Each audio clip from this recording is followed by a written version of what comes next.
Hello everybody and welcome back. Thank you so very much for joining me.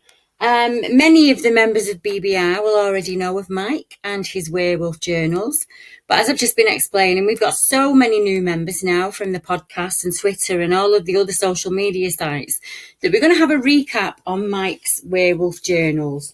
And Mike has been doing this around about 3 years now, I think, isn't it? Yes, yeah, 3 years. Yeah. Late December 2016 was my first encounter. Actually, that really got me hooked. But before that, I like I said, I used to do sort of night shifts, day shifts, and I used to listen to Dogman Encounters and other sort of cryptid programs. And there's a back road I used from Reading to Whitney. Yeah. And I used to drive through these woods. And after a year of listening to these, different cryptid programs, and guys would talk about tree sign and all the rest of it. And obviously, I started noticing all this. So I thought, right, I'll go out and have a walk around. And I think it was the last Sunday of December 2016, and it was a bit of a thick, sort of foggy day. Yeah. And I parked up in a pub car park, the place called Chasey Heath, and I walked across the road into the woods, and at the side there's like this little single track road that goes down to a farm. Yeah. And opposite there's a field. And I sort of turned, of course, a movement out the left side of my eye. And as I turned, it turned back into the fog. Well, whatever it was 2 foot bigger than me. And I caught the side of the head and a part of the shoulder. So, I was fine. I was like, oh, okay. So I decided to call it a day and I went home again. But my first, real close contact situation was early 2017, and this was going down a path. Let me just backtrack. There's a road called Dead Man's Lane. Yeah. And there's a postman, and we got talking, and he said he'd seen an 8-foot black furry creature upright walking through the woods on his rounds. Right. And he said he firstly thought it was some large guy in a monkey suit just having a prank. Right, yeah, But I was actually, at the time when he was telling me this, I was listening to Dogman Encounters, and the logo was on the computer screen, and he turned around and he went, no, that's what I saw. Right. So I was like, wow. Yeah, exactly. So I parked on this lay-by off Dead Man's Lane. I walked down the pathway, and this was when I saw one standing down with his back to me. And I was about 3-5 foot away. It just didn't budge. It was just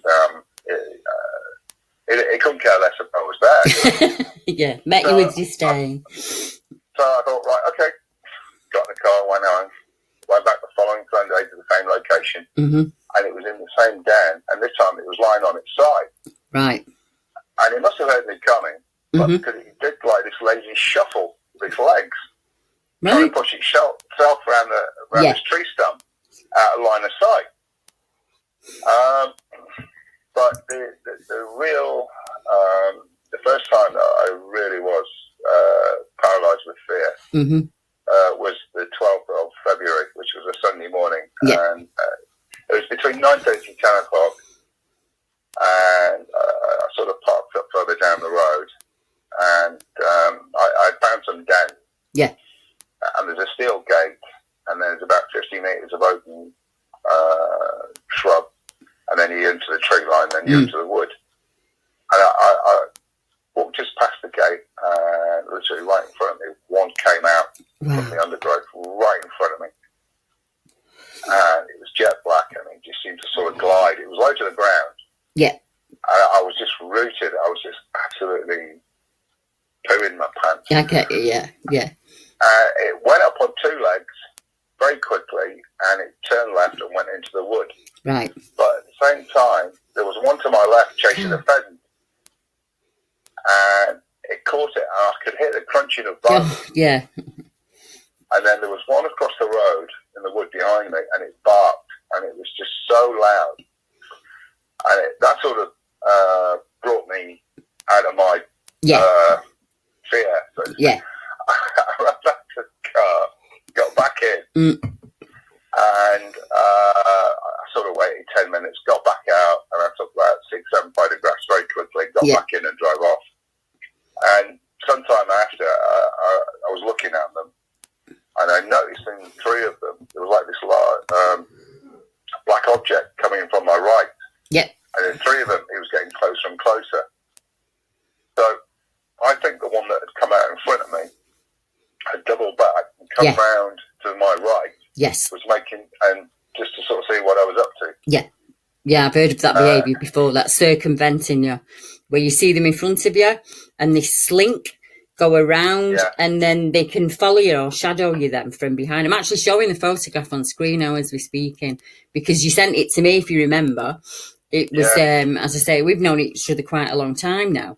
And there is, you can see something there where it's crouching at the side of that tree. And that is, to me, that's terrifying, because it just takes me right back to that day. But what you described there, I think maybe you've walked in on something. Maybe, as you say, they're eating. You could have, disturbed them mid-hunt, maybe. In 3 years, Debbie, I've actually seen them 3 times. Yeah, I know. That was the second time was November, I think it was the same year. Mm-hmm. And it was a cold, rainy day. And I was walking around. It was the same wood. It was the same part of the wood. And I just had a feeling that there was one around. And I was walking around this tree, and I was like, I was thinking, I know you're here somewhere. And I walked off to my left about 20 metres, and I started pouring out a cup of coffee. And there's a pathway that's sort of parallel at the edge of the wood with the field. And these 3 deer came trotting along. Right. And literally right in front of me, where I'd been walking around this tree, it'd been up in the tree the whole time. Yeah. Right, yeah. And it fell out of the tree. It was just like one big block of black fur. And it just hit the ground and it went off to the right. And it was so fast, it was like a blink of an eye, Steve. Yeah. And, excuse me, 2 of the deer ran back. So it must have obviously picked up a deer. Yeah. Because there'd been 3 and 2 ran back. And I was still like half motion of pouring the coffee. Yeah, I get what you mean. Dumbstruck. So I threw it away and I ran to see if there was any blood or any sign of it, yeah. And it was clean. It was just like nothing. So I can only presume it must have ran and then picked it up. Yeah, and just run off. Yeah. And when we were speaking the other day, and I said to you that my friend Randy, who lives in Edmonton, and he shot a deer, and he was only about 30 metres away from it. And he said the grass was at least chest height, so probably around about 4.5 feet tall, the grass. Yeah. He shot the deer, he saw the deer go down, he walked over to it straight away, and it was gone. It wasn't there. There was no sign of it. There was no sign of any drag marks or anything like that. And it was just gone. And being, he was hunting for food, so that deer was his food. So he said, I set out and I did a spiral, Deborah, still couldn't find it. I went back in, I grid searched it. I could not find that deer anywhere. And there should have been some sign of it at least blood from the shot, because he said, I got it clean. I know I got it clean. And because it fell instantly, it dropped, it didn't run off. But it was never there. He never found it. Wow. Yeah, similar. So similar. And the third time was earlier this year, and it was in the main lodge area of Nearly Woods. Mm-hmm. And there's a clearing it's where I got a picture of the female carrying a cub. Yeah. We'll come We'll to that image later on. As I'm scrolling through, they'll be able to see that later on. Yeah. And I just saw this black object coming out of the tree line. Yeah. It was about 4 foot long. And I looked over to my left and there was some deer right on the other side of the clearing. And it sort of hesitated for a brief second. And then it decided to go. And it was gone. And obviously the deer liked it. But it was just interesting because I thought it must have been a juvenile. Because maybe practicing. Or not as good as mum or dad. At catching it kind of thing. Yeah. It was. Yeah, but once it decided to go, it was I mean, I've seen a young one.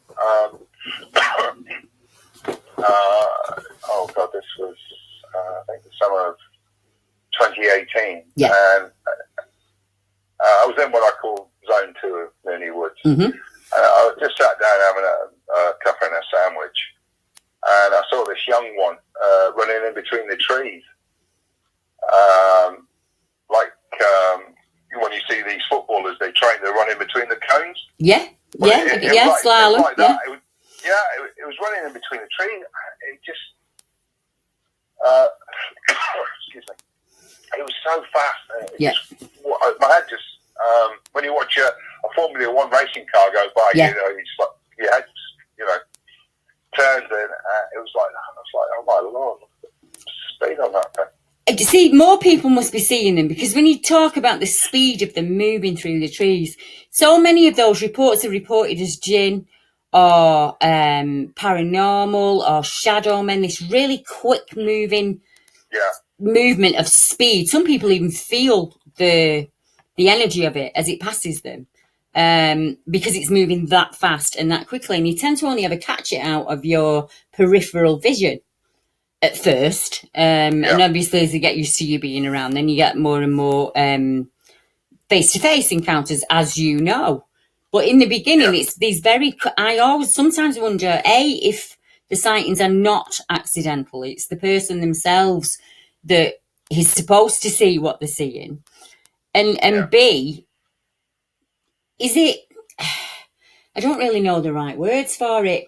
I know that some people are mistaken. I think we report this phenomenon. We just don't understand what it is. So we don't understand what name to give it. Do you know what I mean? So there's so many people out there that will identify with that and say, well, actually, even the Bigfoot witnesses, a similar thing, this very quick moving energy, almost black, dark energy that moves at the side of you. But you've seen them, as you said, you've seen them hunt, you've seen them eat, you've been shadowed on a number of occasions.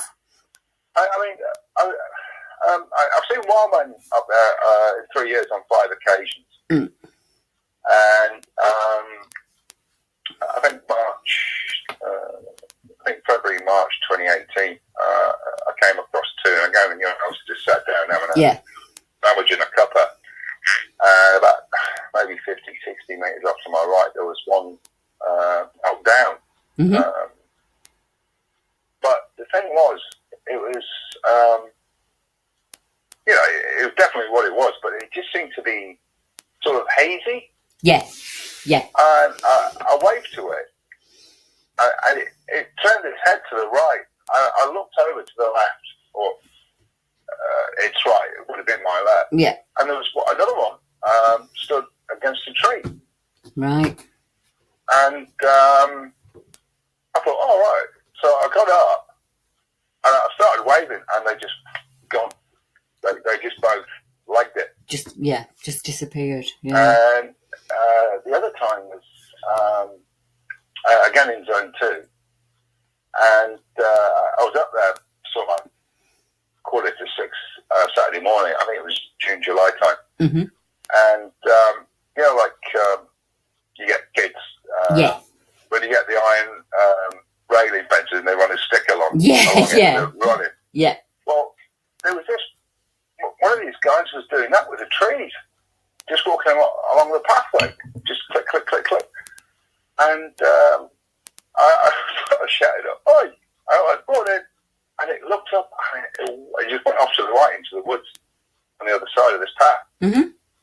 So I think it was more surprised than I was.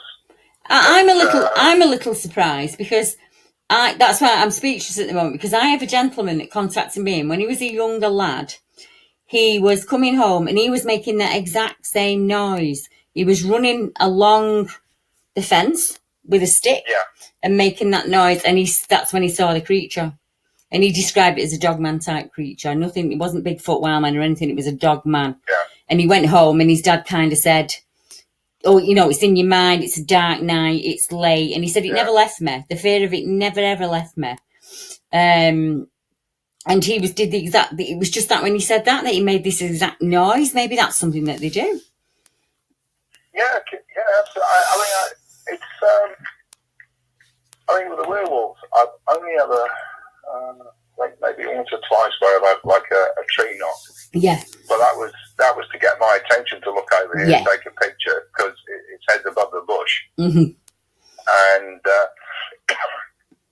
as I say, because you can sort of sense they're around, and you're looking, and I think sometimes they sort of let you know where they are. Yeah. Because you get the feeling of like you're not looking hard enough. Yeah. So they have to let you know where. Unaccidental sightings that people have. Because to me, obviously because I take the reports and I see so many come in, that some people I am absolutely convinced are not seeing them by accident. I think it's a pre-arranged event in some way. I would agree with that. What the reason behind that is, I do not know. But I noticed that pattern, that some people see them on more than one occasion, see them throughout their lives, and seem to have these, as I call them, unaccidental encounters with them. And as you know, they get closer and closer to home each time. It's happened to both me and both you. And it seems to be that the more you accept from them, the more that happens. Yeah, I mean, I've had, as I say, about May, June time, I moved home. But the previous address, I had them in the back garden twice. I've had them where I've moved to. We've had them in the back garden once. I say that there is a type of makeshift shelter right at the back. Because we're maybe about 200 metres from the Kennet River. Yeah. And there's a lot of activity. So I've already seen like 3 or 4 down there. Yeah, I would imagine. So because I was going to say, Mike doesn't just research at home, he's researched the entire country. And I'll be honest, I don't know any other researcher in the UK that is out as often as you are, because you are out most weekends, aren't you? Incredibly dedicated to what you do. Yeah. And I don't think anybody else is doing that, because you've gone to Cannock. Cannock's hard for me because when I get to Cannock, I get a really tight chest and I feel a bit anxious when I'm down there, and I'm forever looking over my shoulder. And I don't know if it's just the connotation of the place, because we know for a fact that 12 werewolves have been reported in Cannock to the government and to the police. Yeah. We've got that in the Freedom of Information Act. So, and I can pop that up. I'll put that up as the thumbnail to this video so that people can see that. So there have been 12 people that have not only, these are not the people who've reported to me and all the other cryptozoologists, they've taken it so seriously they've gone straight to the police. So we've actually got evidence of that. You went out there and you encountered something. Is there any chance, were you anywhere near the German cemetery at all? Yeah, I've been there twice. Right. Yeah, I've got the picture of the young one. I was parked up in the car park. I was trying to find it with a cheese and ham sandwich. Yeah, well, you never try anything. That's what I said. Yeah, I mean, February 2018, I was down in Howley Forest near Newport. Mm-hmm. We got followed the first time, and then I went back a second time by myself. Yeah. And I sort of came off one of the forest tracks and I walked into the forest itself, went up a steep hill. Again, sat down, started having a brew, and then this black canine head, no more than about 20 feet away from me, just stuck his head round And I left it. I think it was 2 sausage rolls and a cheese and ham patty as a peace offering. There'd have been sparks coming off my wheelchair. That's all I'd have left it with. I'm telling you, there's no way. You've got to tell you what, you have got some cajones. Let's say it that way, because there's not many people who would be able to stick around, Mike, when that was happening. I've got to be honest. I stayed for about another 3 hours, just walking around, looking, and taking snaps and that. But it didn't. It wasn't like the first time where one of them kept track with us. Yeah, shadowed. From our rear right. Mm-hmm. And but the second time, it just. I think maybe it just felt as though it was. He thought, he's just here to look. He's not here to do anything. Yeah. Yeah. But I've had. The one time when I was doing a night shift, I was doing an extra duty. I went outside back just for a quick smoke, and I was growled at twice. I couldn't see the thing. But this was like between 2 and 3 in the morning. Yeah. And this was right dead centre of the town. Yeah. Yeah. And obviously they do come into town. They must do, because there are reports of them within the town, so they must do. Yeah. Oh yeah. I think I recently told you that a friend of a friend, he was telling me his best mate and mum were driving along the A4 through Calcott about 4 in the morning, and they saw this massive bundle of brown fur in the middle of the road. Yeah. And it sort of stopped, looked at them, and started running towards them. Wow. And she said it was. This guy said, it was about 4 foot on all fours. Yeah. So what was it standing up? Yeah. He said his mate's mum just put the pedal to the floor, drove past it. There's a lot of reports like that actually on the map. There's that the running thing that you mentioned, where they kind of run at you. One jumps to mind, Cannock Chase again at the Pie Green Tower.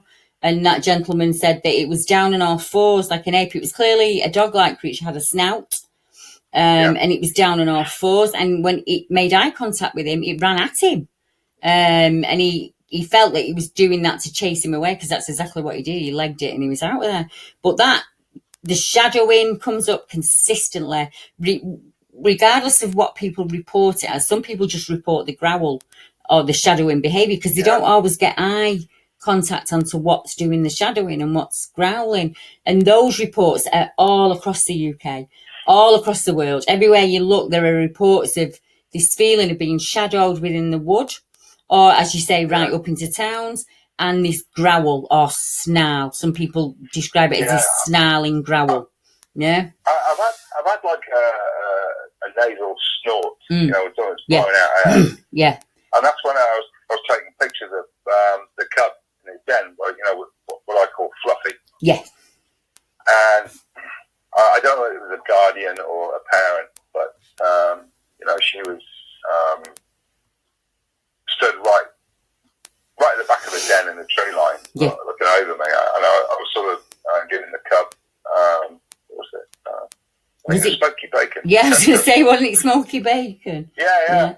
So I had this like snort of disgust, and I could feel like there was another one behind me across the pathway in the trees hiding. But I mean, I've had.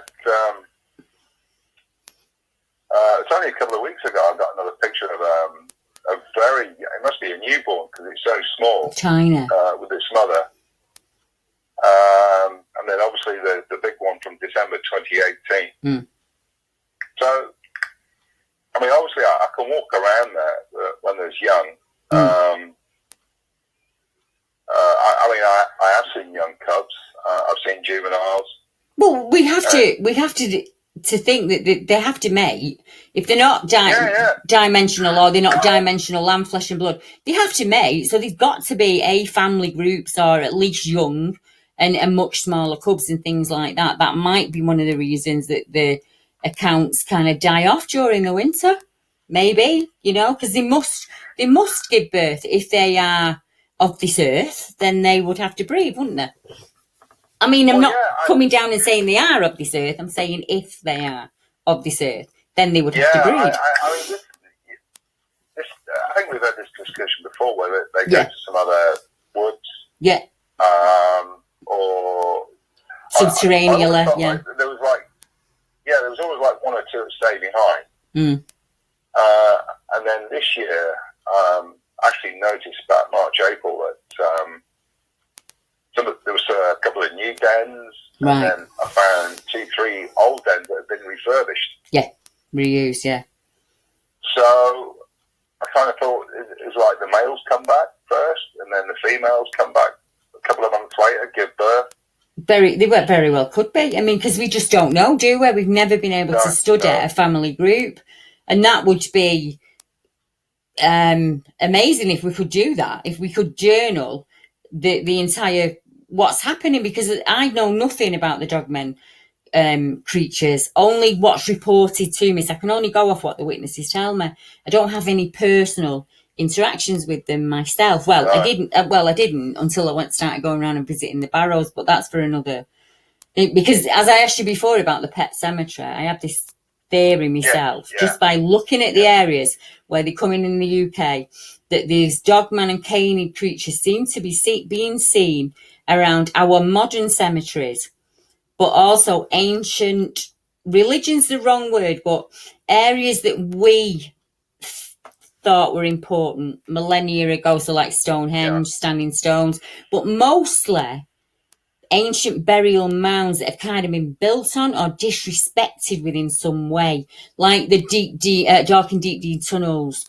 Lots of talks at Dracelaw, at the army there, of dog-headed men, and that was after they built tunnels for the war and they disturbed the ancient burial site, and it was after the disturbance that they started getting the reports of these dog-headed men, and they are still reported up to 2018.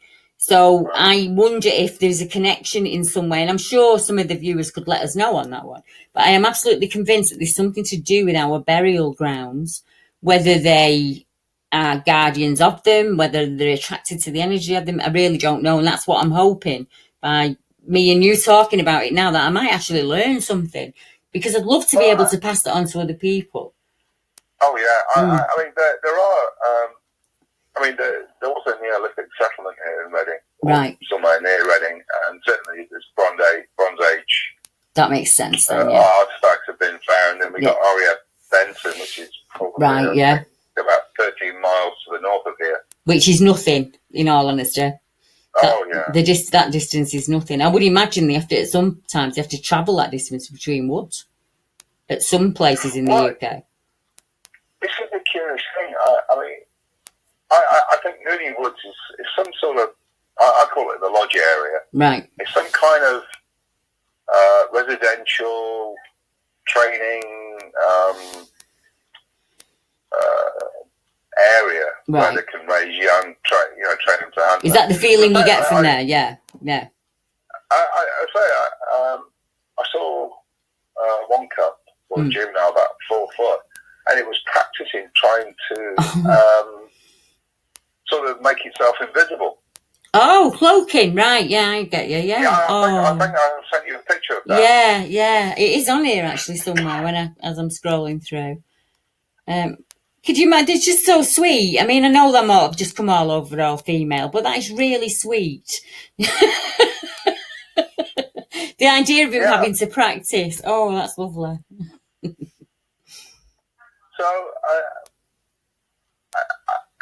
to get where I am now, where I can walk around, and there's young knocking around. So obviously, I'm not there to do anything daft. Yeah, to do anything. Which in itself would be suicidal. Yes, probably. Yeah, I get what you mean. There must be a level of trust there. Oh yeah, but so just going back to the beginning, the first 6-8 months, they really did give me the runaround. Yeah, that's understandable. I had one instance. I had they were throwing stones at me, and they were literally landing on the heel, the back of my left and right foot. Right. Yeah, I've heard that before. And obviously every time it happened, I'd be like, turn around, look like, where are you?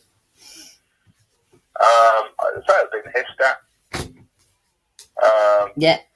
You've had them jump right from above you in the tree, haven't you? You've been shadowed. That time, I remember that time when you were grid searching the woods, and I think it was the time of the man in blue, you know, the guy in the car that kept turning up. Yeah. And you grid they kind of came at you from all directions that day, didn't they? Yeah, I mean, actually, I'm not seeing him this year. Right. There's been another guy in a 4x4, and he was just. I mean, I parked up behind his vehicle, but his vehicle was running. Yeah. And I saw him walking up and down the path, and again, he's looking at the pathway, and he did this for about 5 minutes, and then he got back in his vehicle and drove off. But I haven't. I mean, there was some forestry works done. Yeah. In the Spain, but all the dens have been left alone. Right, so they've left them and just gone around. I get you. Yeah. Yeah, it was strange. I mean, I'll explain to people about the men. He actually, because you never really tell anyone where you're going, do you? You just decide and then you go. And it was really strange that this blue car was always where he turned up, and he'd not told anybody he was going there.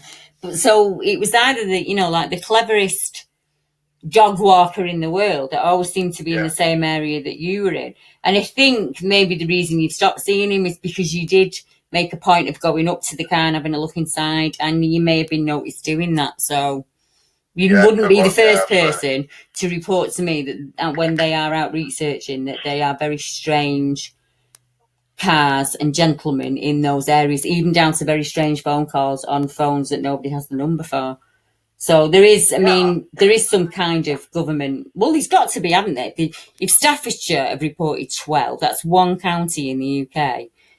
How many other police reports are there about dogmen-like creatures, werewolves, whatever you want to call them, out there, you see? So there's got to be some knowledge of it, you know? I would love to, just say, have an accidental conversation with a retired rural officer. Oh, yeah, same. Same, I'd give me right out for that. Stories. Yeah, same. But they've got some stories they could tell us, you know? Oh, yeah. Yeah.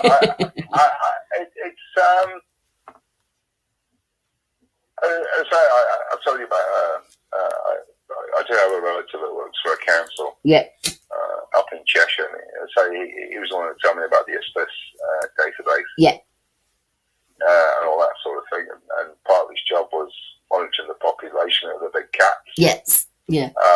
Up in Macclesfield Forest, or around. Yeah, I've been there. I've had a little bit of a strange experience there when I was with Deb and a few of the guys out there.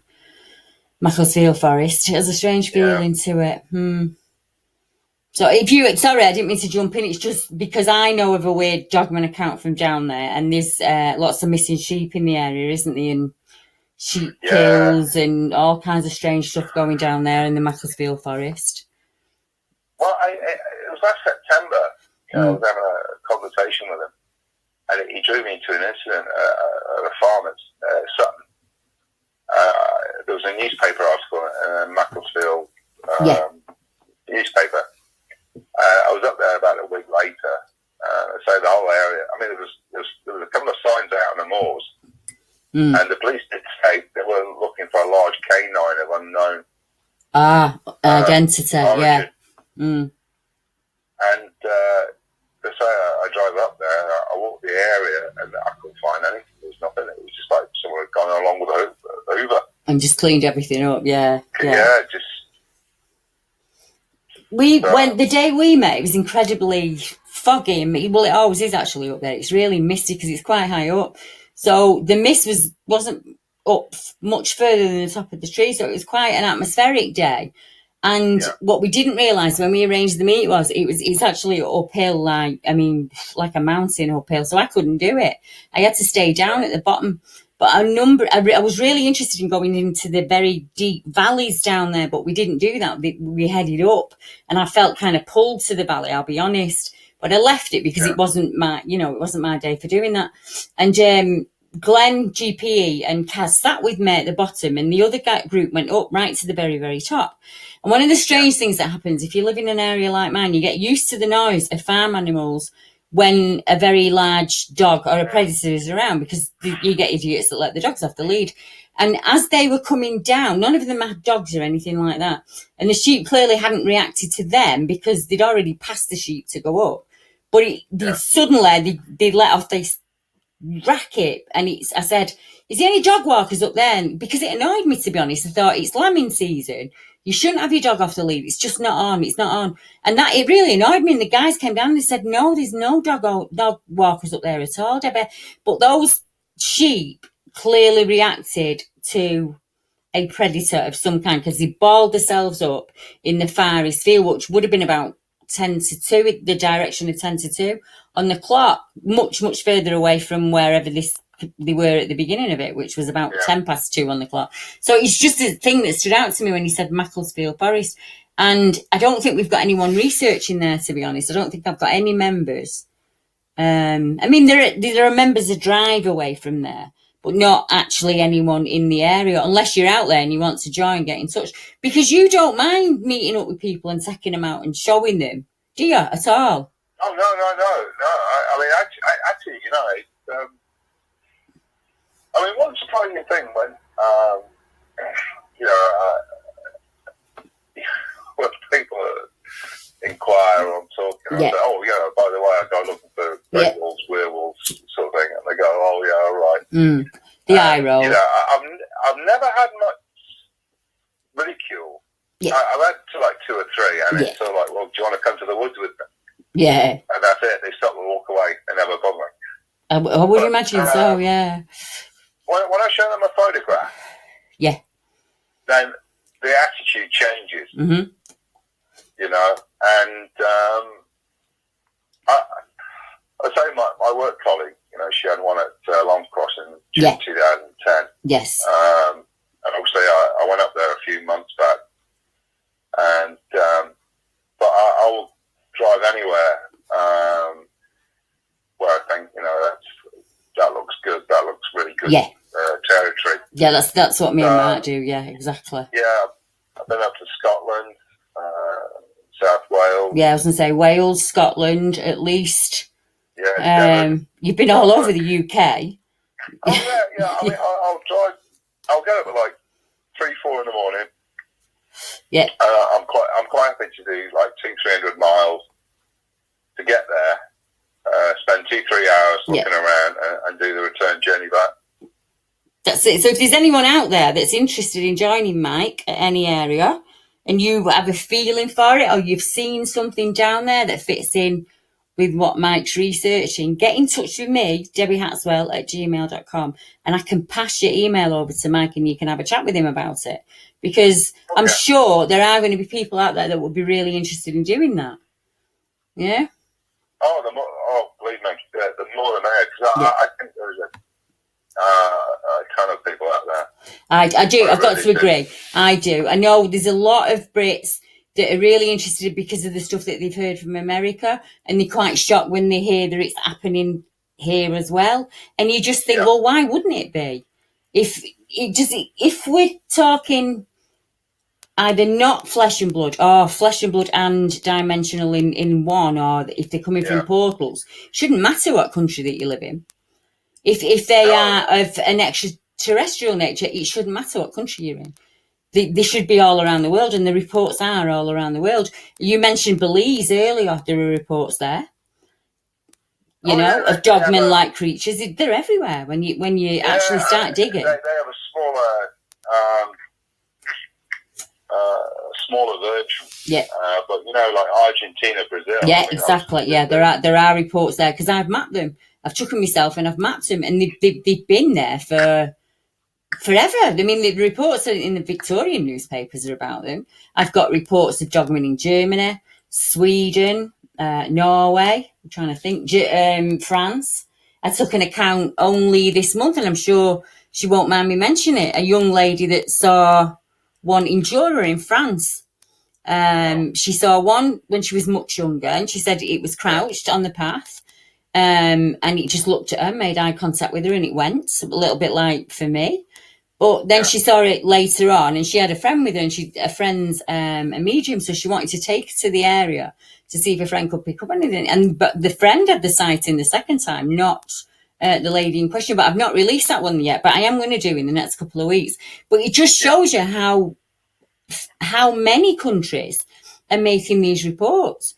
So the thing is, because originally I used to think I was dealing with a small pack.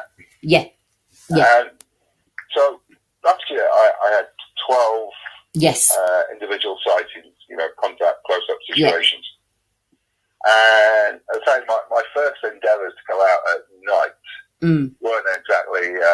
it's different, isn't it? It's very different. Glory. Yeah, it's very different at night. And I thought,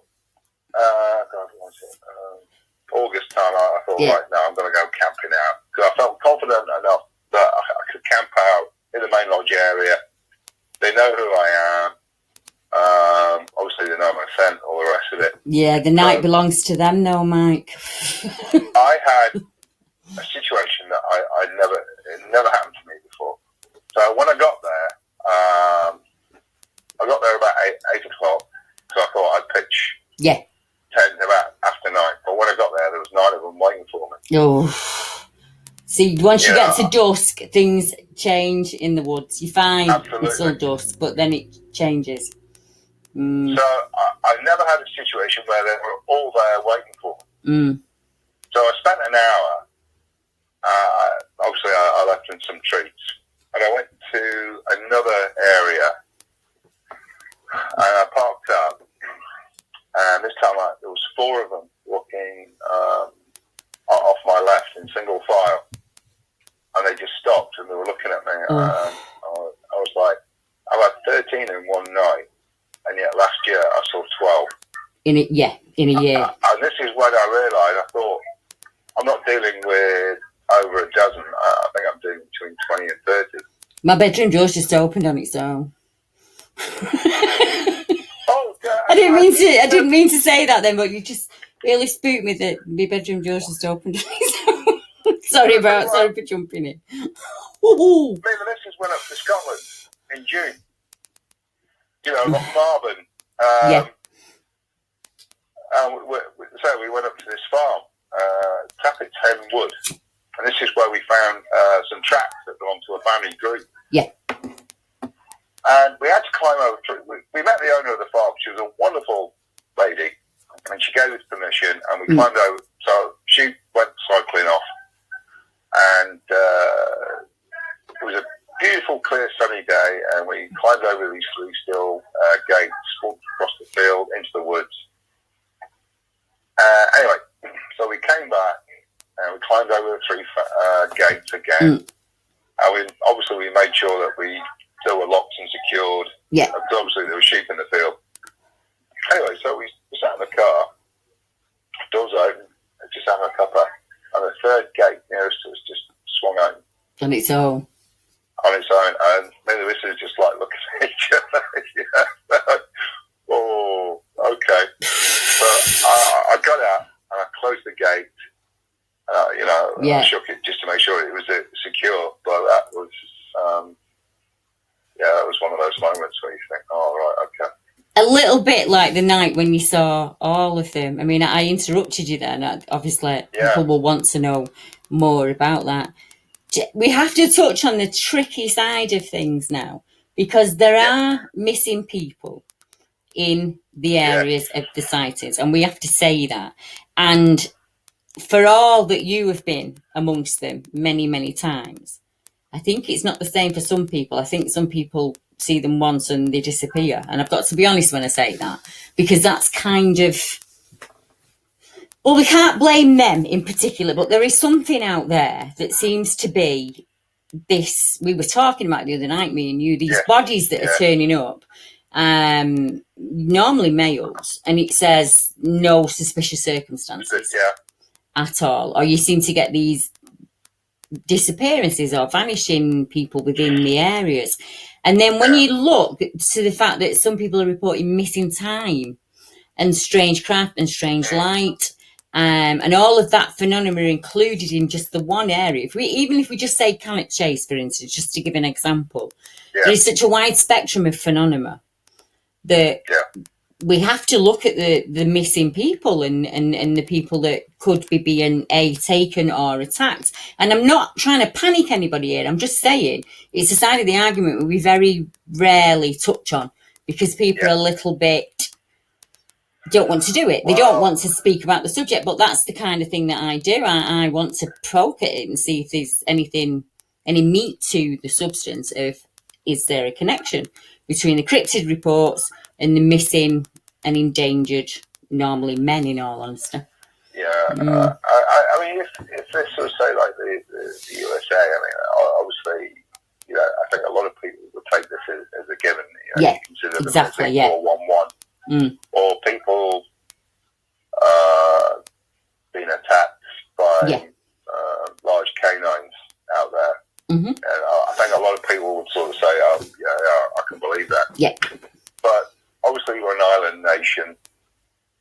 And you think, well, surely, you know, this sort of thing would come out, or police, you know, there'd be something in the news. I used to think like that. Yeah, I used to have exactly say, "Oh, don't be ridiculous." It'd be all over the newspapers. We'd all know by tomorrow. And then I just thought, nobody's interested. You look at the Manchester Pusher, for instance. We use that as an example. We're up to 92 bodies there, and the police have not even done an investigation. So you've got 92 missing males, one where he's on the phone, and his mum said that she can hear howling and screaming, and he's saying, "What the fucking hell is it? What the fucking hell is it?" Now, she was on the phone for an hour and a half on an iPhone, and on the other hand, she had the house phone, and she'd phone 999. She put the two calls together. And they taped that for an hour and a half. And for some strange reason, the taping didn't work. And the only 999 call across the whole of Britain that night that did not tape was that one particular call. And you think this is, you know, the police are not even opening an investigation into it, Mike. And there are 5 rivers that run into that Manchester Ship Canal. And all of them have sightings on them of cryptid creatures. And I'm not poking the finger of blame. I'm just saying, it could be a phenomenon in the area that's causing it. Yeah. Not the creatures themselves, if you get what I mean. I mean, if I'd been asked a year ago, you know, are people being taken or eaten or situation, so like the wrong place, wrong time. Yeah. And, you know, I said, well, I've never heard or seen anything to suggest that, but, you know, I can't discount it.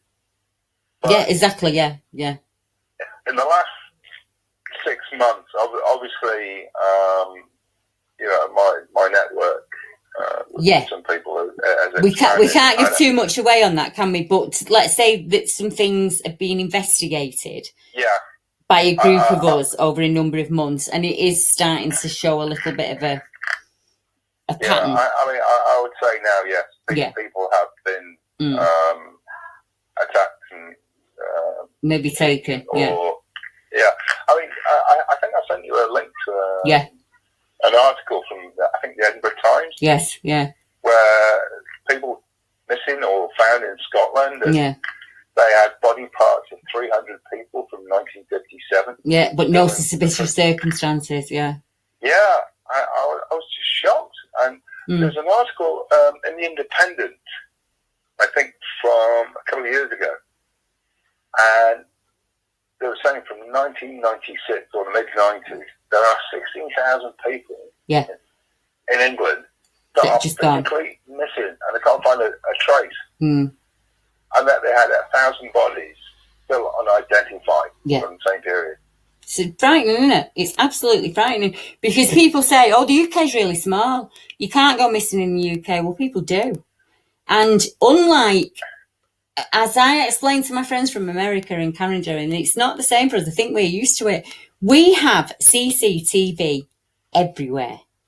Yeah. It's not in America and Canada and Russia. It seems to be people who choose to have it. But our police have it. We have it for the AMP system, the NPR system, and every single council estate, whether it is a gated rich community, right down to like where I live in the dregs of the, there's CCTV on every corner, on every road, everywhere you go, every house has got it. So we can track these missing people, and we do. I remember a lady in America, and she was really worried because she had a friend in England and the friend disappeared. And she messaged me, Kathy, she won't mind me saying it. And she said, Deborah, I'm really worried. And I said to her, Kathy, where was the last place she was seen? And she said, the train station. I said, well, don't worry about it, because she will be on camera on the high street somewhere. And that's how they found her. And she just gotten herself lost because it was an area she wasn't used to. So it is very quick. We send the helicopter up, don't we? We have mountain rescue. These missing people are found in the UK, but there are so many that are not. I found reports of lone legs that have been pulled from the river, so just the lower leg. No suspicious circumstances whatsoever. How can you tell? You haven't got the rest of the body. So how do you know there's no suspicious circumstances? I mean, you see, this is what, as we discussed the previous night, there is a legal mechanism in place. Just, it's like in the movies, there's nothing to see, move on. Yeah, move on, go on. So, if you've got two body parts of a missing person pulled from the Irwell River, and you say no suspicious circumstances, exactly. It's not like someone's gone to full Dexter Morgan on this person. Exactly. But you have limbs. So, how were the limbs detached? Where are they? Was there a bullet hole to the skull? Was there a crushing blow to the sternum? You have no idea. All you have is this foot. And you say, oh, no suspicious circumstances. Let's file that one away. We won't even report it in the newspaper. I'm finding that everywhere. Women that go out in their gardens at night that have lived alongside the Irwell all their lives, are in their 50s. They go out at 11 o'clock at night to feed the birds, and they are never found again. But there is no suspicious circumstances. They think she might have just fell in because the river was moving a bit fast. But you don't know. You're surmising, that's what happened. She could have been. You just don't know, do you? But there is the case. It's just right. I'll be honest. It changed my point of view when I started researching into it, and a little bit of me thinks you shouldn't have done it, Debbie, because I don't like the icky side of things. And then I think, well, if you're reporting stuff, you've got to look at the icky side of things, aren't you? You can't have it all fluffy and rosy. And we definitely, as you were saying, you're in contact with somebody in Scotland, and it was a particular case, wasn't it? Where they could only be it'd only been missing for a short period, and basically it could only be identified from dental records. Yeah, and normally talking to victims, been exposed for a long time out in the open, or decomposition, and physical identification impossible, etc. And there was we had this NSC procedure, and then we sort of I think the coroner's report was in a public records office. Basically, we said, no, we're not going to release it because it's not in the public interest. I remember that. Not in the public interest. But if you're a writer researching, say, on a Yorkshire Ripper or Jack the Ripper, you can have access to all forms of historical records. Yeah, you can. I found police reports on the Wyman of the Peak District because the police had took photographs of it. It has to be logged. And they had the photograph and they were happy for me to have it. And it was just, I thought, how can it be that it's not in the public interest?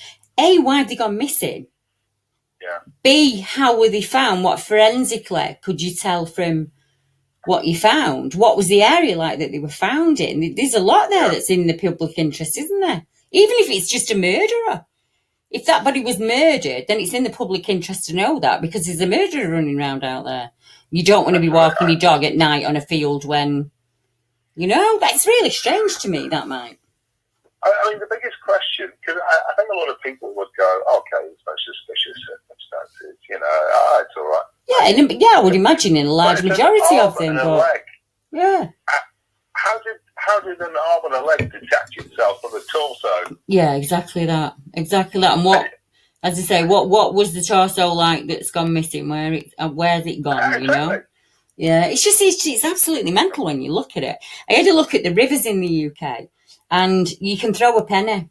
Wherever you stand in the UK, you can throw a penny and there's going to be a stream that leads to a river. They're everywhere, absolutely everywhere. And I laid the sightings map over it, and there's just so many rivers that you can't really tell scientifically if the rivers have an effect in any way. But it would make for an easy move. And we do have reports from people as young as 6 all the way up to the 80s where they say they were in an area where there was a small dike, and a dike to a Brit is like a ditch for over. So the farmers' fields, when it runs with water, they have gullies at the side of them, don't they? And they would make ideal areas for getting about, because lots of people make reports and sightings on those areas. So they must be seeing them on those areas. So they must be using them to travel, or there's something about that area that either gives out the energy or attracts it in like a massive magnet kind of thing. And that's why these creatures are being seen. But you add into that missing people, animal mutilations. We have reports of them coming into towns and actually sniffing like a normal dog would along walls, around wheelie bins. We have reports of them howling at night. I think we've got reports on, I've actually got audio from a gentleman who said, from last year. And if anyone wants it, just email me and I'll pop it across to you. And it is on the YouTube channel, and it's kind of this weird howling, growling noise. And I looked at the area on the map and I thought it's exactly the same as all the others. It's a town or a new town where the back of it is Greenland, Greenbelt. So it's fields, farmers' fields, woods, rivers, not a whole lot going on out the back of town. And people on the edges, exactly like me, who live right on the edge of that, are hearing these strange howls, and stuff's being taken from home, missing things are going, dog feed, things like that. And we hear that consistently all around the world, don't we, this kind of stealing behaviour. And we also hear of this, the stance of them. I always think, if only 1%, only 1% of the people that make reports are telling the truth, but they live thousands of miles apart, and we can say, right, well, Debbie, there's the internet. Well, let's go back 150 years then, where there was not really a whole lot of world communication going on.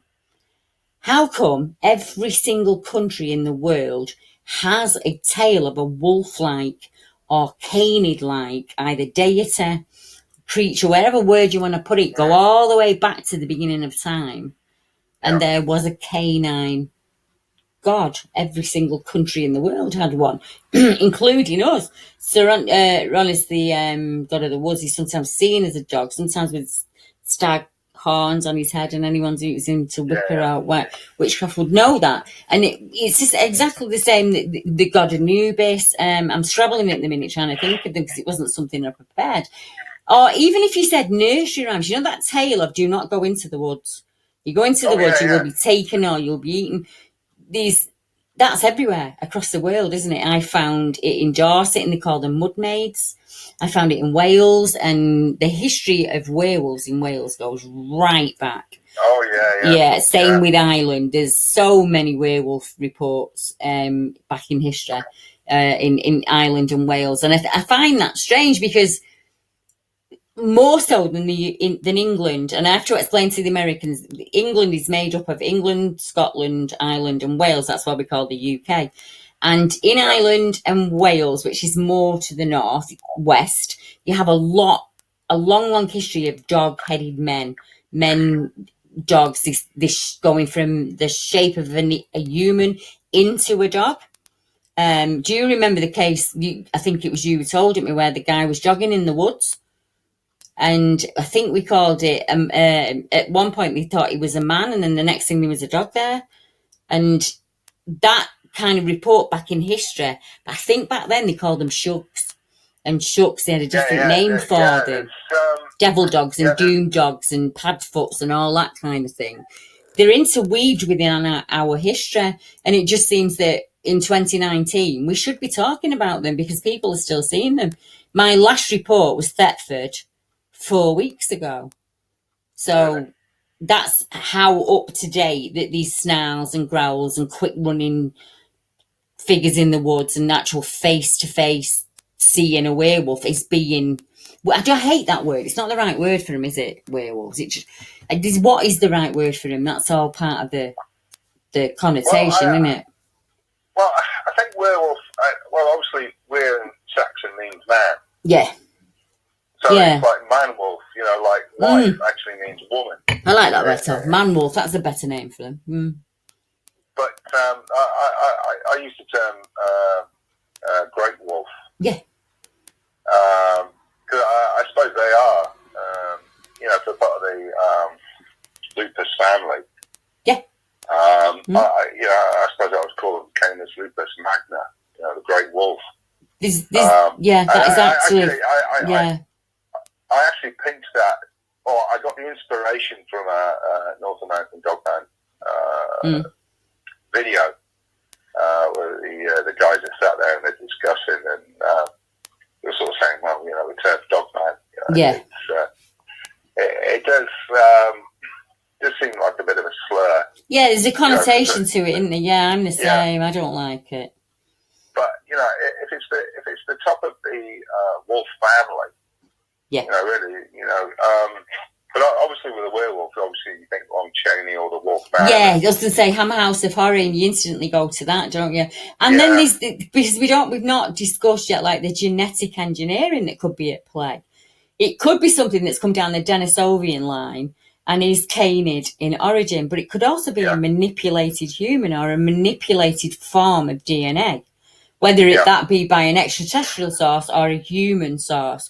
So there's even that, isn't there? There could be, as I say, I know so little, and I would imagine I'm getting it all wrong, but I've even heard of dog soldiers, that kind of, where they have been engineered in a way to be used as soldiers, in all honesty, to take humans for whatever purpose or reason. So there's everything, isn't it? It's like the wild man. There's such a wide spectrum of what they could be and what they couldn't be, and that all of that guesswork that goes on.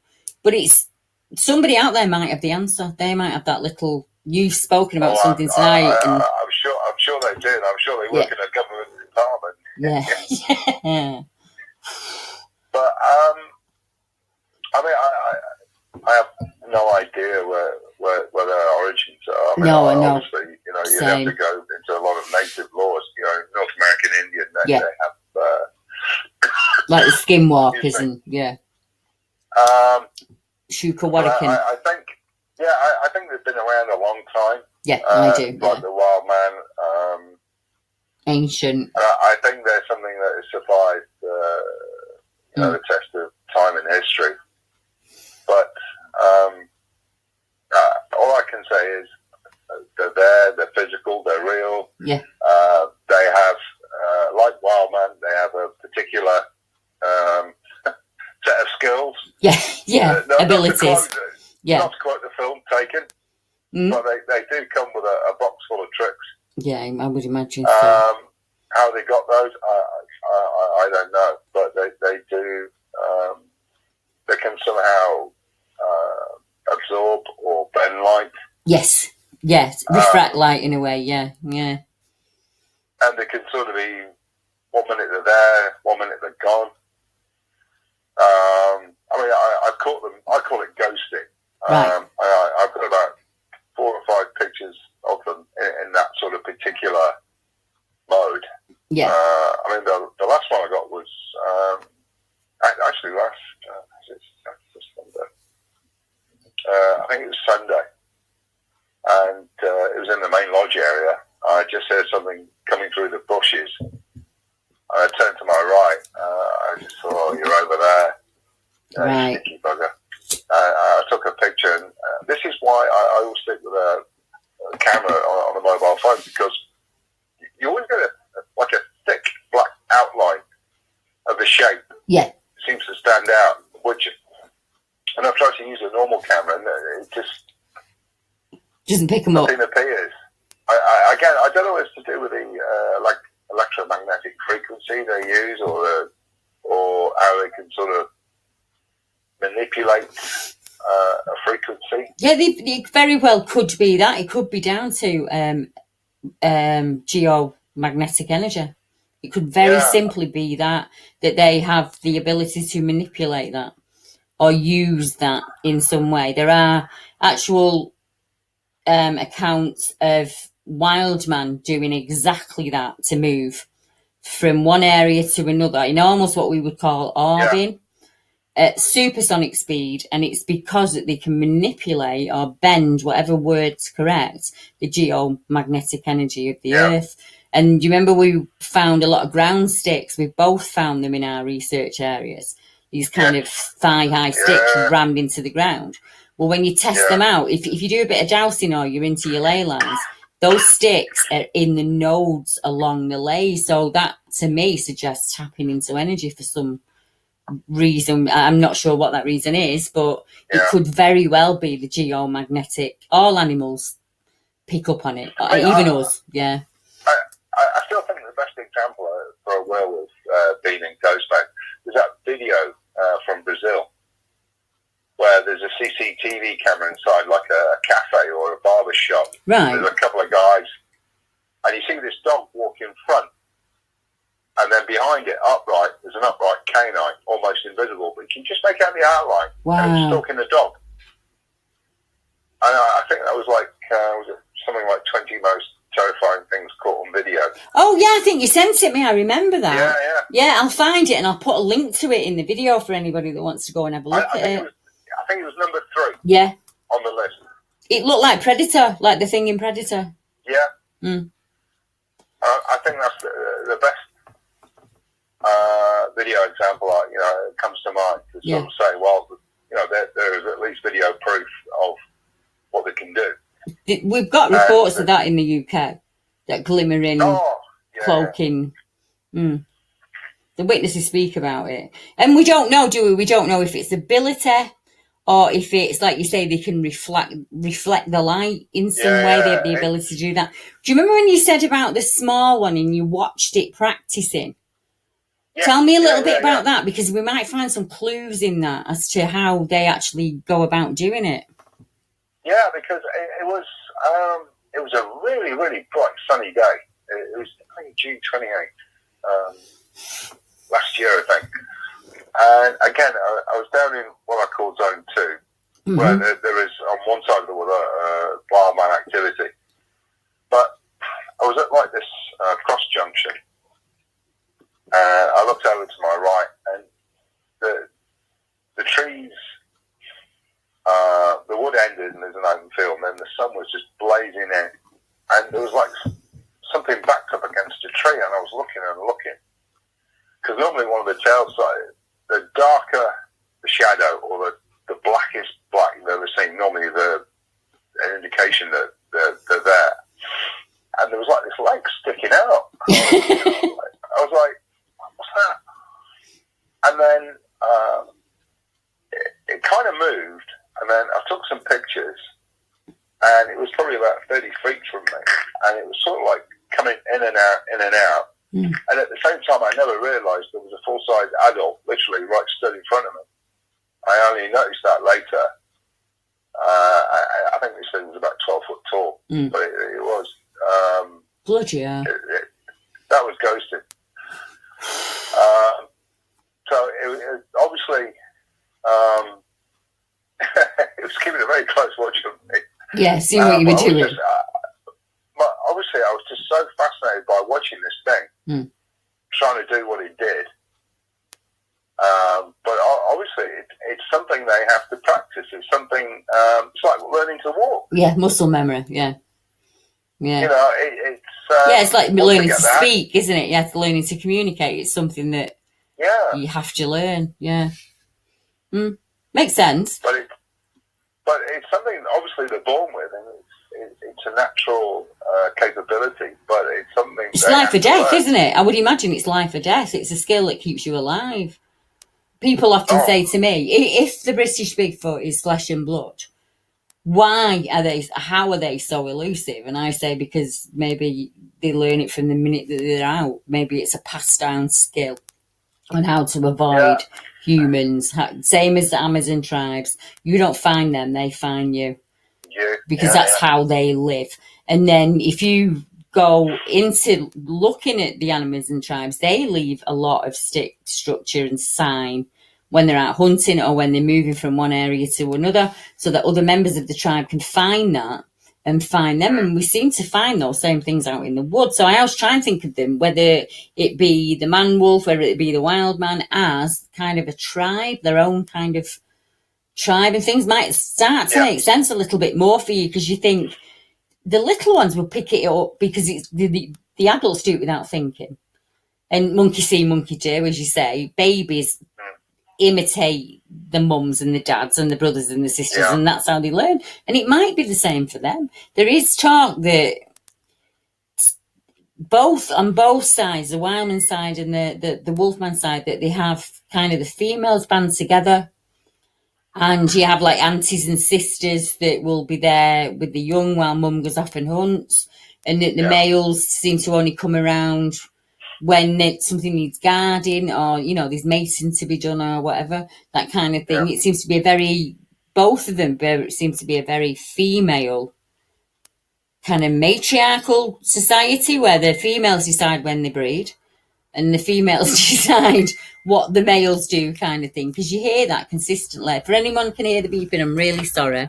It's a chat group on I can't turn it off, I'm afraid. It's my admin's talking in BBR, but I'll have to find a way of muting that for the next time. I must apologise. Let's see if I can turn it off. I've certainly, like I say, I've seen young for 3 years in a row. I've seen cubs. Right. And there certainly seems to be a lot of females up there. Right. So that would suggest, female family groups. The three biggest ones that I've seen, obviously, must be males. Mm-hmm. But whether they're the only ones or not, I don't know. Cause I get what you mean. Yeah. I always thought the one that was about the size of my car was the biggest until I came across what I call Big Boss. Those huge prints. I left out some dog food. Yeah. And I went back the following day, and the prints, I think I sent you a couple of pictures. My left foot's next to it, and it was just huge. It was huge. And, there's definitely, there's like 2 or 3 really, really, one I would say is a monster. Yeah. Yeah. Absolutely. But there's 2 other big ones. And the females are big as well. Obviously, like 7, 8 foot seems to be like an average. That's terrifying. Height, when they're stood upright. But there's certainly one 9 foot. They tend to, the werewolf reports kind of average out about 9 feet tall. There's talk of a couple in Cannock where they mention them being at least 12 feet tall. There's the one that pushed down on the car was around 12 feet in height. He said its chest was so big it was almost hyena-like. Yeah. So thickly muscled, really big in the chest area. Yeah, that's frightening. Absolutely frightening. It's just not like Canada or America or Brazil. We have some super-sized V ones here. For sure, yeah. It's really just, I would imagine it's the same for anyone. If you live wild and you eat the correct food and you're forever on the move, so you're not sat sedentary and you're not piling on any fat or anything, over generation, not only would you, by evolution, adapt to the area that you lived in, you would also be much fitter. You probably have much thicker bones, much bigger muscle culture. You probably wouldn't have the diseases that we have, like your diabetes and things like that run in, that's from our genetic line. Why wouldn't they be much bigger, much stronger than us? There are a number of reports in the UK where they're incredibly tall. I think Claire in Malton managed to get a photo of one where it was kind of half in between cloaking and half out. And it was right next to the fence. And we always say, don't we take a comparison shot? So she did. The next day in the daylight, she put her husband next to the fence and took the shot. And whatever was stood there must have been about 10 feet tall.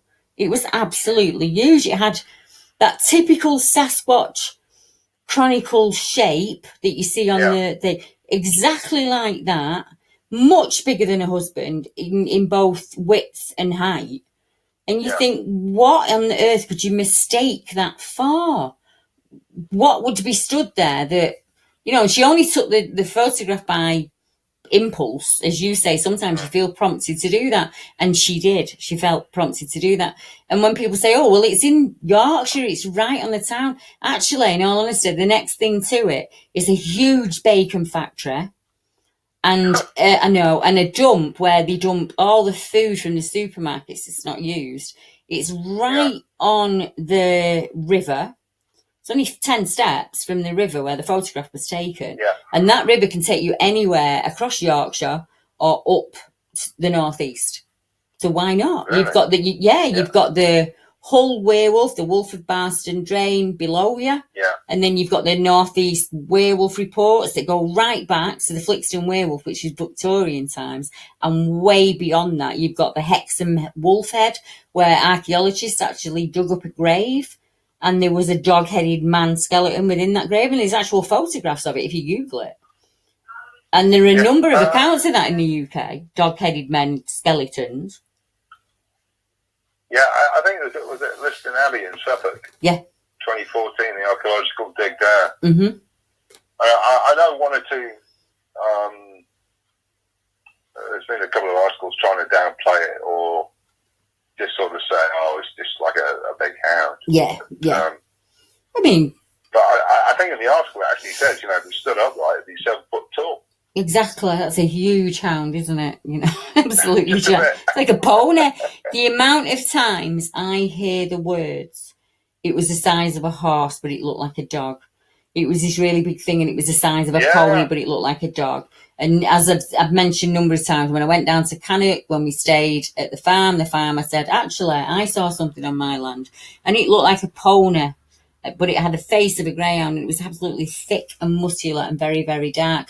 And that comes up over and over and over again. That I would imagine in the UK, if you Googled incredibly thick and dark, a report of a dogman or a werewolf account would come on, because they're everywhere, absolutely everywhere. Stick a pin in the map and you will find one. Yeah, I think they're a lot more common. Yeah. I mean, this has become certainly this year a lot more apparent to me. Yeah. They're a lot more common than I first thought. Maybe it'd be like small groups. With a 20, 30 mile. Yeah. 20 to 30 mile hunting radius.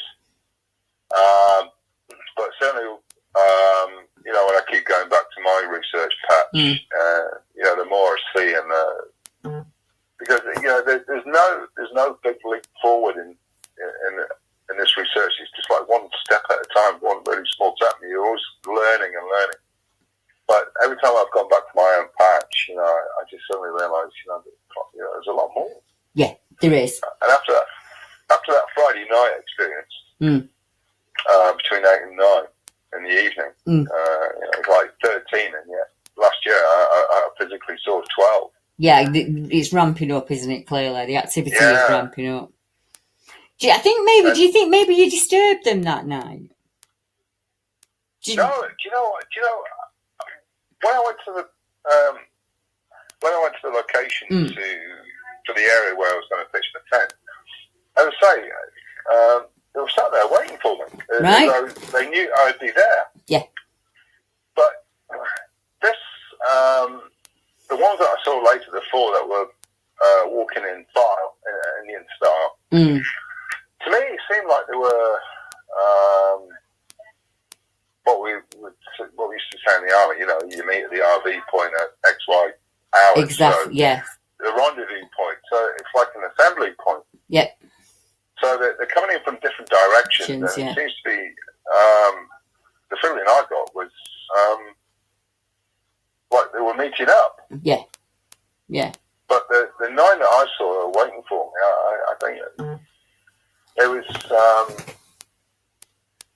almost quite like a welcoming committee. Right. But the thing was, it just spooked the living hell out of me. I'm not surprised. Because the normal procedure is turn up, yeah, give it 5-10 minutes, they're there. Yeah, I get you. They're doing something.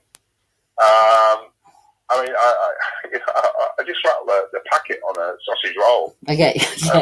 Yeah, they're there, it's just like, snack time or something. But this was really... out of character. I get what you mean. Different to your normal interactions. Yeah. So I was like, oh, right, okay. So I thought I'd hang around. I didn't want to be sort of antisocial and sort of like bugger off, think, oh my God. That was... I had a similar feeling when I went to the Barrow, because we'd gone, and to anybody that knows me personally, I have this obsession with visiting old ancient sites for some reason. I feel drawn to them. And it was a place where my husband had an experience with 3 of his friends when he was much, much younger, when he was a young lad. And the area, it's absolutely terrifies him. He's never wanted to go back. And since he helped me get over my fear of the stuff that I was going through, I wanted to do the same for him. So I said to him, we should go back. We'll go back together. And he was like, I just can't do it. And I said, well, come on, we'll go together. And we did. And it was still light when we got there. And it took him that long to get me up. By the time he got me up there, it was dark. And you know what? I'm terrified of the dark, aren't I? But I wasn't for some strange reason. But I could tell that he was. But I've got to be honest, I instantly felt, I don't know how to describe it. Like, I needed to get off there as quick as I could, which is not easy for me. And I felt like something, it took me a while to get back down again. My legs were shaking and everything. It felt like something pushed me out of there, as if it was like, how much time do you need? You get all day, and yet you're here. I honestly felt like that. I felt like I'd intruded, and it really worried me. And I thought, and I don't get me wrong, I've gone back. There was an old grass henge on there, anciently, and it's gone now. So we went up there and kind of cobbled one together as best we could. And it was really strange, because I got to the top of I said to Mark, there used to be a bridge here, and he was like, no. And I said, I've just seen loads of people crossing. I said, but ancient, as old as time. I said, and it seems to be that they come in here to kind of worship in some way, leave something at this. It was as if they were bringing an offering kind of thing.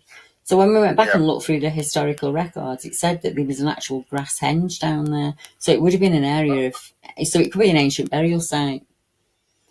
And exactly. So I keep going back, because you don't have to go onto the barrio. You can walk around the flat bit at the bottom. It's for the disabled, so you can get around there now. So I absolutely love it.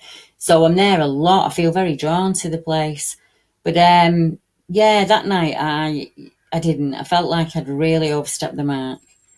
And which is unusual for me, because I'm usually absolutely fine.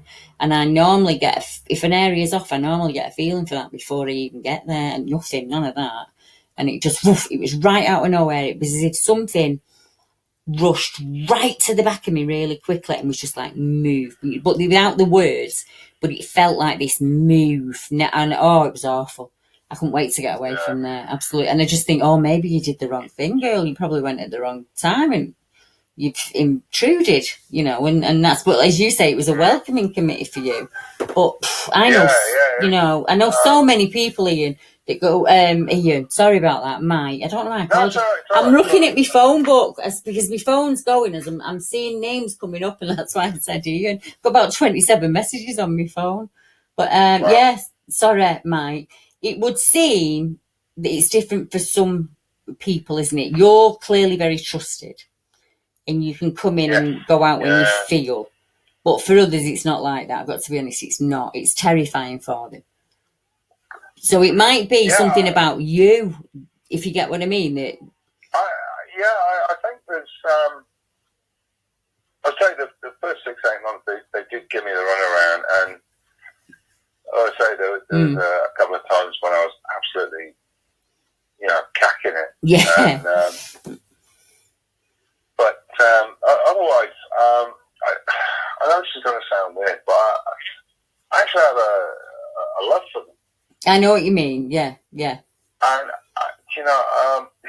yeah, you'd fight to the death for him. Yeah, I get it. Yeah, and the one time I left the back door open for one to come in, but it was in the back garden. This one had red eyes. Right.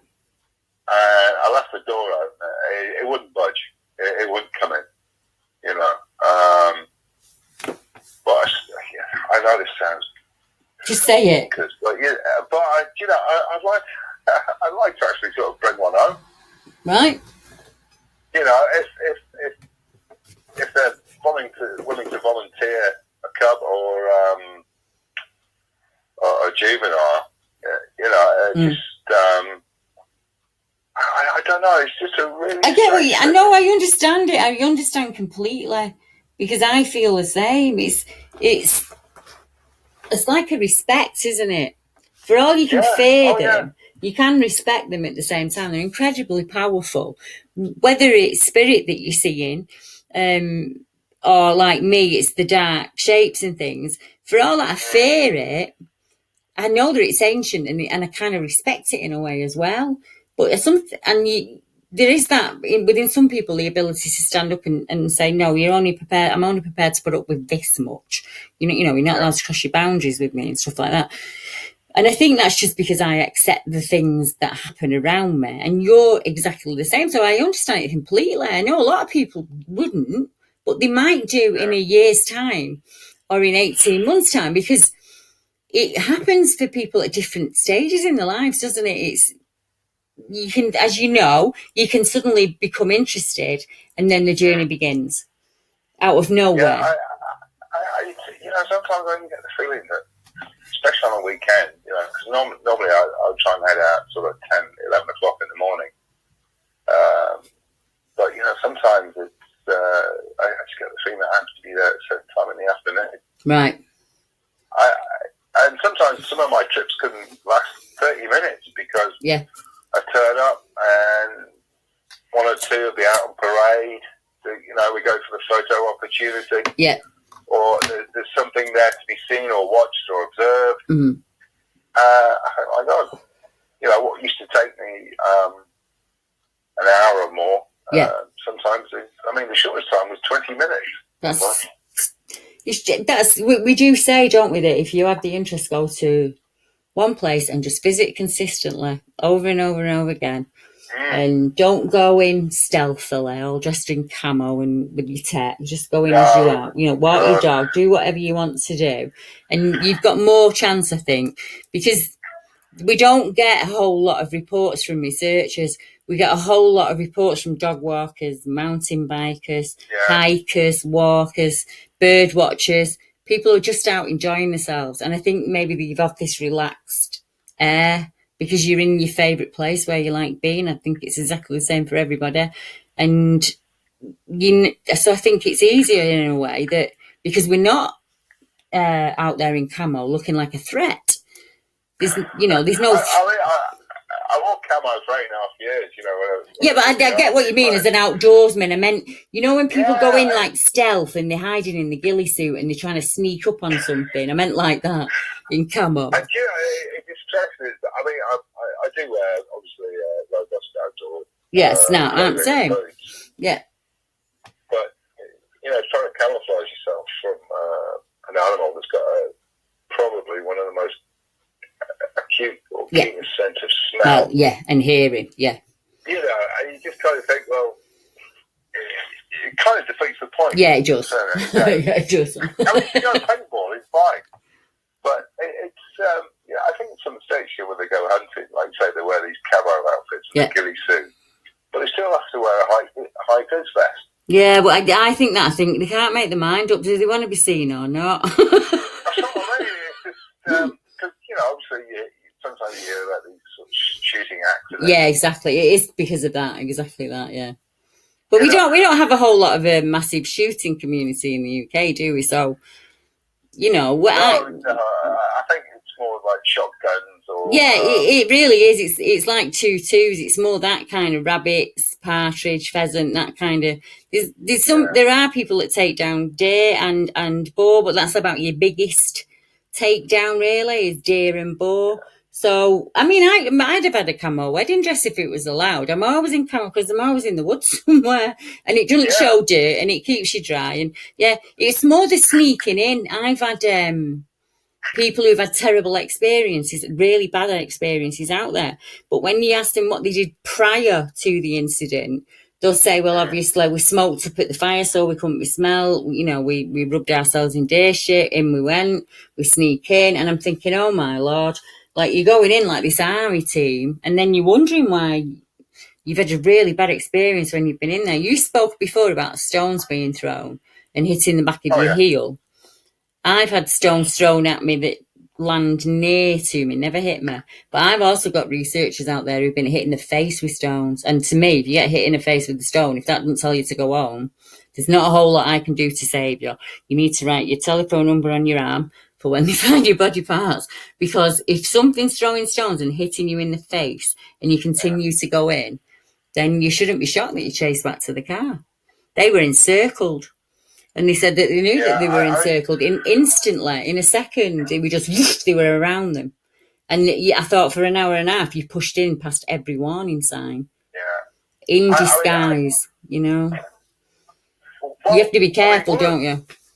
Oh, well, like I say, you know, I think I've told you in the past in my own research area. I mean, I've got to the point where I can be a bit blasé. And then when I'm outside of that comfort zone, when I went to Deptford Forest, I was pooing my pants. Yeah. There was something really off. Yes. Because I sort of mapped out 3 locations I wanted to visit. Mm-hmm. And the first one really gave me the heebie-jeebie. And the second one wasn't too bad. And this is where I found this pile of apples. Right. On the side of a dirt track. Been left there. Yeah, I remember you telling me, yeah. Yeah, and this is why I had something thrown at the car. Mm-hmm. And I definitely felt there was something there. And the third site I went to wasn't too bad, but as an overall experience, Deptford is definitely a spooky place. Because there is something there. What the presence or I know energy or whatever, I can't say, but there is a presence there. There is a definitely feeling, and we had a snarl. We had a snarl. We had a snarl report there 4 weeks ago. So really, I didn't know that you'd been to Deptford recently because I should have really told you that. We had a gentleman who was up on. He's given me the name of the road and everything. It's the logging road that goes through. Because early in spring, and this is why I've interrupted you, we had a family out there that were lamping at night trying to see eye shine, and they had something thrown at the car, and they went back consistently over a 2-week period, and they saw police in the area searching the lanes and the logging roads, and we've had a number of wild campers in the area who talk about this something walking around the tent or shadowing them within the bushes and this snarling growl. And the last report I got was probably about 6 weeks ago, I think. And it was a gentleman who's exactly the same report where he's hiking through Thetford and this snarling, growling thing within the bushes. And he's pinpointed it on the map for me, so I'll send it over to you after we've finished speaking. Okay. Because you probably go back, won't you? Yeah. Even though,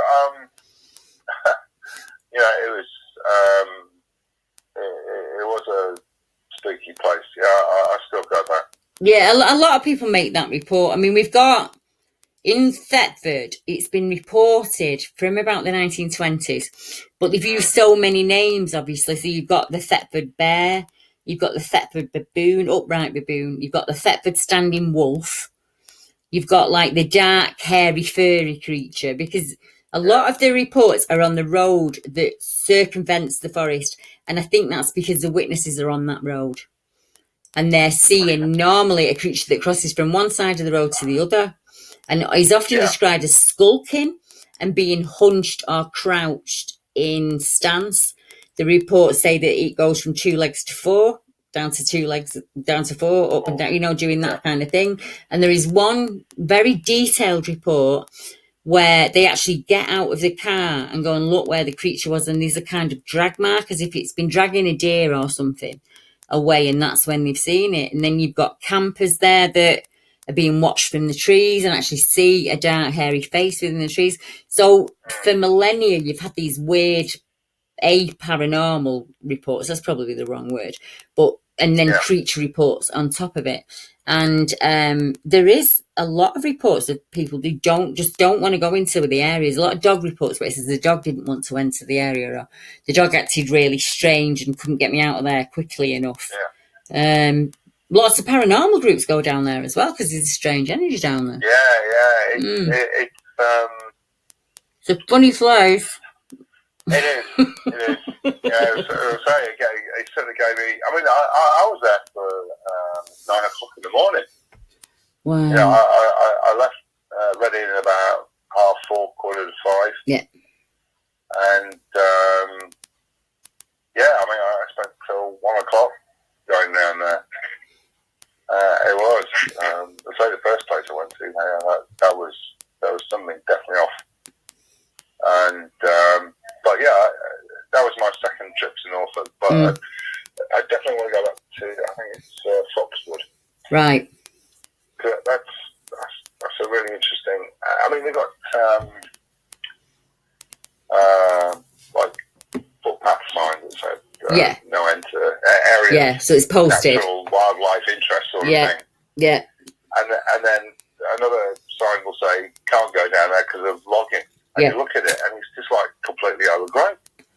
So in areas of special scientific interest is the new tag word for them. They're suddenly posted as private, and you can't use them anymore. You've even got, like we have this right of walking rule in the UK that you have to have access, even if it's private land, ramblings and things like that. So where they've been in place forever, and suddenly there's a deer fence right across there, and it's posted, and you can't use it anymore. It's actually illegal. You can't do that, but it's happening more and more and more. Yeah. I don't know why, and I don't know what government department is behind it. Yeah. And some of them say, it's because it's an area of special scientific interest. Well, what is the special scientific interest that's in there? Is it a rare mushroom? Is it a certain type of tree? Yeah. Is it? Then there's no information on it, but it's happening all across the country, and there's some of them are being bought by the universities, and some of them are being bought by military defence land and posted as under military defence. And then the other one is area of natural outstanding beauty. So you can't camp there, you can't stay overnight there, that kind of thing. Yeah. I'm the same as you, it makes me wonder why. It's like in the States when you hear these stories of the Bureau of Land Management, suddenly, once they've had a man encounter, that's it, they zoom in there, fence the area off. Yeah. And that's it, it's out of bounds. Yeah, it's done, it's over and done with and cleared.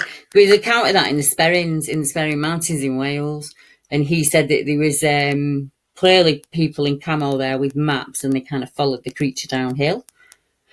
And it up there at Mulligar Bay and places like that, you don't see another soul really, because you're in the mountain range, you're in the Sperring Mountain Range, which if you say you were in Washington or the Rockies, it's very similar to that. Yeah. It's not as dry as the Sierra Nevadas. It's very wet and damp place. It's very boggy. You just get generally, that's the same area where there was the upside tree, and anybody who's into cryptozoology will recognise this upside down 10, 12 foot tree that's got its head planted in the ground and roots are up above. There's no chain marks on the tree or no dig marks in the ground where it's been moved or anything like that. It's always a giant hand has come along, picked up and turned it upside down. So very similar kind of thing all across the country. It's really strange. Which brings me to the conference, because we're going to have to close in a minute, and I'll definitely get back on the show. But I want to let people know that as me and Mike have been speaking tonight, we have actually arranged a conference. So it's not just a cryptid conference, and it's not just a strange event conference. What we wanted to do was get as many subjects in the one room at the same time. So we've got people speaking from an extraterrestrial point of view, a paranormal point of view. Mike will be speaking on the Wolfmen. I'll be speaking on the British Bigfoot and the history behind it and some of the sighting reports. We've got Simon Clark, who's the author of the Blow Your Socks Off book series. Simon will be talking. And we're hoping to do, Mark Fanell will be talking. He's a Charlton witness. There was two gentlemen who saw something on that day, and they will both be there at the conference speaking about it. Peter Moore will be there as well, paranormal expert. So it's an all-round kind of day. So whatever subject you're interested in, there will be something there for you. And we're hoping to have a kind of town hall meeting, which kind of means that I'll start and say, my name's Deborah and I'm from Lancashire and this is what happened to me when I was 15. And then Mike will do his little bit. And then we're hoping that other people will join in and say, well, actually, whatever that experience was, share it with us while we're there in the room. And we'll just probably be surprised just how many people do actually stand up, because you'll tend to find when you're in a room of about 20 people, there'll be more than 5 of them that have had an experience that is incredibly strange and some would say impossible. And both me and Mike, that's our cup of tea, isn't it? Yeah. Most definitely.